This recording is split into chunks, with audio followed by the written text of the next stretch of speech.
eShop, eShop, eShop, eShop, eShop, eShop, eShop. Shop. Yep. Not emails, eShop. The world is E, Patrick. It's been a while since we've looked at an eShop. An eShop game. This is Fractured Soul. This is available on the eShop. We're just going to get right into it. So this is a little bit old. This came out a couple of weeks ago. Yeah, this has been around a little bit. Also does not have 3D, right? This actually apparently was a DS game. Okay. Or what was in development for the DS. And then, I guess, maybe just release schedules or something convinced these guys to change it over to the 3DS, but they didn't. Also maybe... Oh shit, no one buys games on the DS that might have, eShop. yeah, that might have played a part. I don't know. Oop. So But yeah, no 3D on the top. So how are these two screens interacting? You can control both these guys? I hit the right shoulder. Okay. That happens. I hit the right shoulder again. That happens. All right. That's pretty much it. So it's not like you have separate control over each of those. It's No, one guy no. and you're See, swapping between the two. Yep. You can see, as I am demonstrating here. They Professional are totally the same. game player, Brett Shoemaker. Yeah. So, hang on. Oop. I have a certain reputation that you may be aware of. That may or may not be deserved. For being really good at video games. Well, yeah. In fact, could leave and just be write strategy guides if Well, you wanted in to. actual fact, what I'm really bad at is doing anything while people are watching me. But when I am legitimately bad at a game, I will happily cop to it. And this is one of those? I am not good at this game. Well, what is it about this one? Although I'm doing better than I expected here, because I've gotten deeper into the game than this. The way our capture kit is set up, I had to start over. Well, just the way... You can't move saves to a capture kit, so I just had to start a new game here. But I'm actually doing a lot better this time than I did the first time through here, but this game is a mindfuck, is what I'm trying to say. Like you get confused over which character you're on? Well, it's just that you can't be the slightest bit careless about what you're doing. Like, if for 1 second you kind of forget to keep your eye on whichever character is active, you're dead. Like, that's just all there is to it. You're gonna fall in a pit or get shot a bunch or something. You got a life bar, right? So you you got, take like, 5 damage. spots. And it's pretty easy here. It definitely gets harder. Oh, okay. I'm starting to see what you're talking about. Yeah, I just have. Okay. I've had a really bad tendency to like not pay attention to which character is like alive. You know what I mean?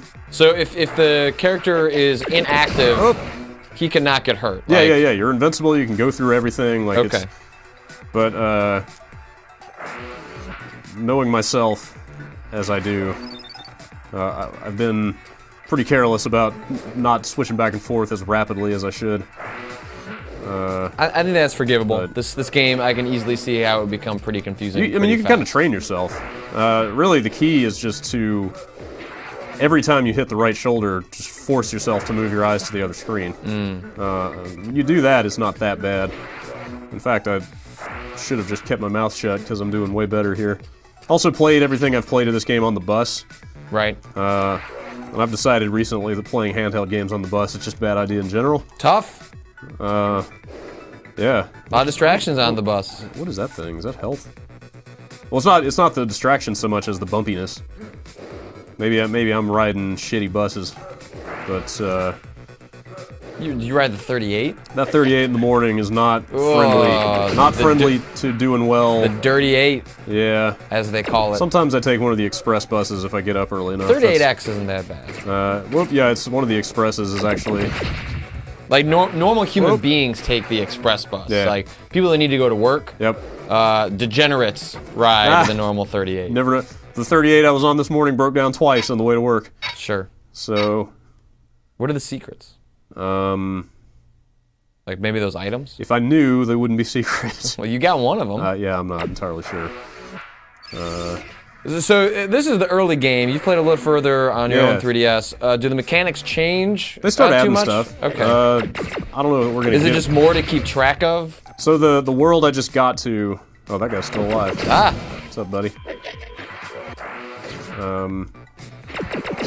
Man, I'm doing way better than I expected to here. You're everything. Maybe what you just need to do is talk about the fact, like acknowledge that you're not any good, and then you'll mitigate it. That really takes the pressure off, and then I stop worrying about what people think of me, and then I just get it done. Man, this is all right. It's a pretty good strategy. I'm gonna have to remember that. Okay, just like in real life. It starts to get tougher here. It's when they start demanding a lot of good like timing. Oh god.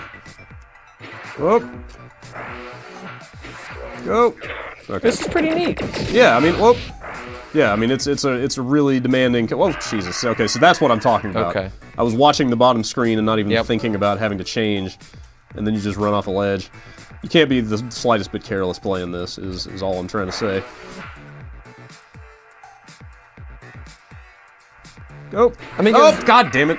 Because what they've really done is, rather than just having you swap on one screen between two and that you just are able to walk through things, they've moved that onto another screen. Yeah.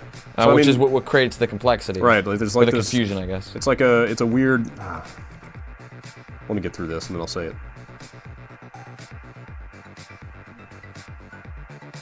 You can do it. Okay. There we go. It's a weird, like, subconscious thing. You don't, most games don't force you to rapidly dart your eyes between two screens like this.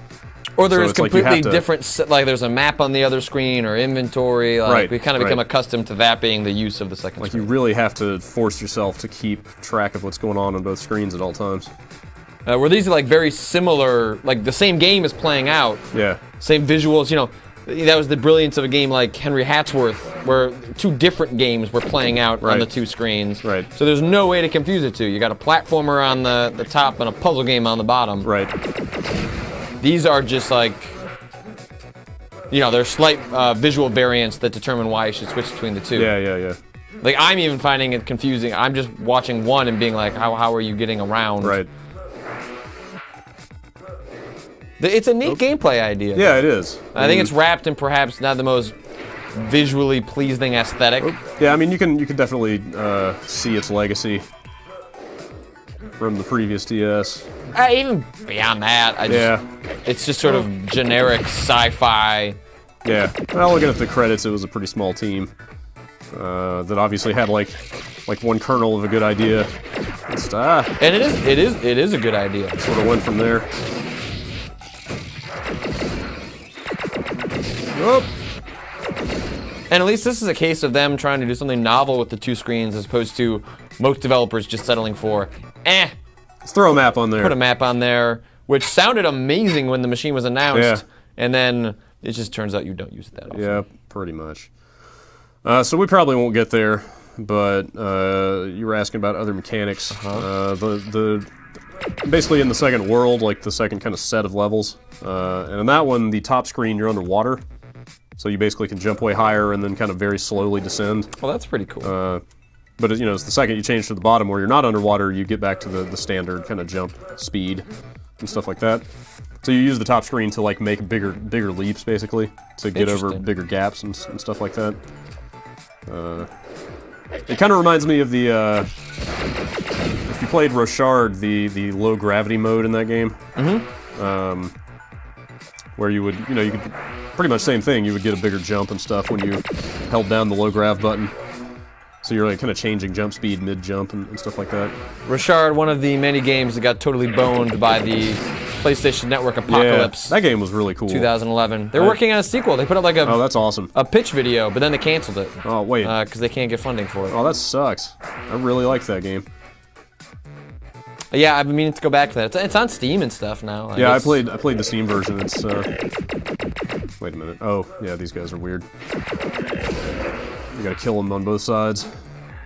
Yeah, Rochard was one of the first games where I was like, all right, this is a PC game, but it's not. I think we're done here. All right. But it was one of the, like it was out on the PC, but it was like, all right, this is clearly a console-based platform. Right. I'm going to put this out to my TV and grab a controller and play it like it was on PSN or something, except it looks way better. The Fractured Soul Quick Look, in which we talk about Rochard. Play Rochard and, I guess play Fractured Soul. Do you know how much this is on the eShop? I meant to look that up. I want to say it's $10. That might be... I think that's pushing it. That might be pushing it. Yeah. That might be pushing it. Well, anyway, I think you got the idea here. Yeah, well, it's good. It looks good at least that you played far enough in your version to see how those mechanics fundamentally change. Yep. Because if it was just this, like, platforms and lasers, Yep. That might not be enough. But actually having gravity changes that are reflected on the two screens. Yeah, I mean, who knows? Like, it could get super elaborate by the end of the game with the water and stuff. Like I was saying, it's kind of ramping up. Neat idea. If you're looking for something to play, Yep. this sounds like this could be be a worthwhile endeavor. $10 might be, if that is accurate, pushing a little bit. A little bit, but it's cool. Yeah. Thanks, Patrick. Sure.